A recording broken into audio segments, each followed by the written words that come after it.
Okay, just a quick review from what has occurred from step 1, glycolysis, and step 2, the oxidation of pyruvate and the citric acid cycle. So when we start with one molecule of glucose that has 6 carbons, glycolysis occurs in the cytoplasm, producing a total net gain of 2 ATPs, 2 molecules of NADH, electron carriers, and 2 molecules of pyruvate, each of which that has 3 carbons. If oxygen is present, these pyruvates will enter the mitochondria and be converted into acetyl coenzyme A. This produces a single carbon dioxide and a single electron carrier in the reduced form of NADH. Now, each of these acetyl coenzyme A's that is produced will enter and spin the citric acid cycle wheel. Each time the citric acid cycle occurs, per single acetyl-CoA, we produce 2 molecules of carbon dioxide, 3 molecules of NADH, 1 FADH2, and a single ATP. And so recall that from one glucose molecule, we have 2 pyruvates. 2 pyruvates can be converted into 2 acetyl coenzyme A's, and so the citric acid cycle wheel can actually occur twice per glucose. Once the citric acid cycle has finished, our glucose is completely catabolized, as it has all been, the carbons have all been converted into carbon dioxides.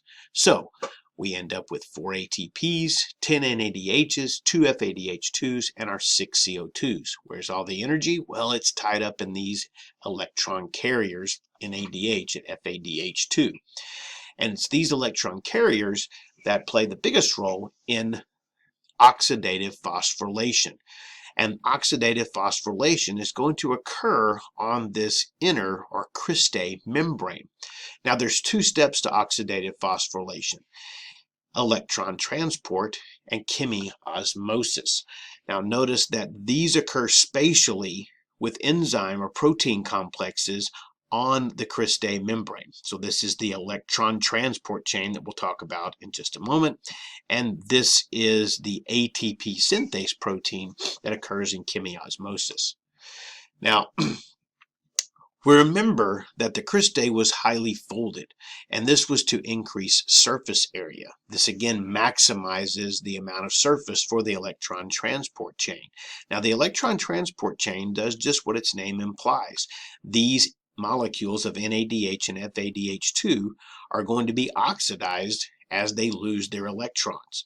And these electrons are going to fall down an energy gradient from high energy to low energy, like we talked about previously in this chapter. And as this occurs, as these electrons move, we're going to be forcing protons, hydrogen ions, into the inner membrane space.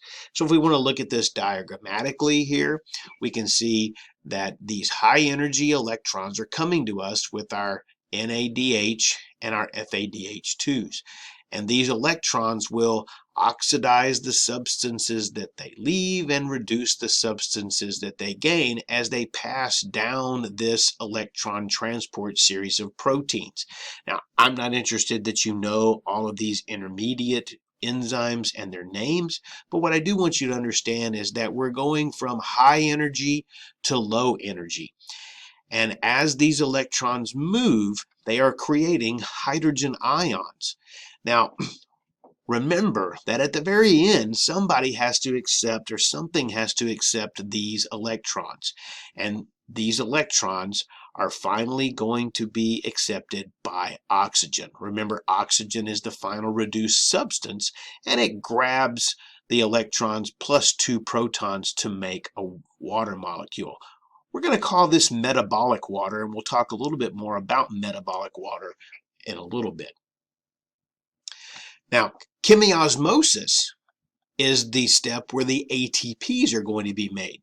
You may back up quickly and say, well, that's great. We've seen all this energy from these electron carriers be moved down this energy gradient. We've seen the electrons leave in the form of a water molecule, but where are all the ATPs? Well, here's how this happens.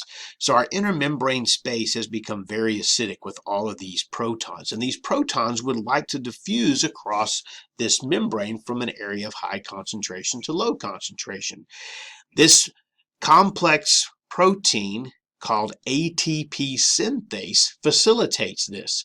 And as these hydrogen ions or these protons move through the ATP synthase, literally this is turned into kinetic energy as this protein begins to rotate. And this kinetic energy as the protons pass through is used to phosphorylate ADP to make ATP. And so all of these hydrogen ions that occurred, that were added through the electron transport process, now serve as bullets to pass through this proton pistol, if you will, as they move through the ATP synthase. And each one of these protons that moves through here can add a phosphate to ADP. And so now if we want to look at a review of oxidative phosphorylation, we started off with 10 of these NADHs and 2 FADH2s. We pass these electrons down this electron transport chain, and this creates this enormous concentration of protons in the inner membrane space. These protons then are going to be moved through the ATP synthase, and as they move through the ATP synthase, this causes the ATP synthase proteins to change its shape, therefore its function, and literally this kinetic movement, this motion, allows us to add a phosphate to ADP to make ATP. Where did our electrons end up? Well, recall that the electrons were grabbed by half of an oxygen molecule, 2 hydrogen protons, to form a molecule of water. And so from 1 molecule of glucose, we can see a net production in this step of about 26 to 28 ATPs.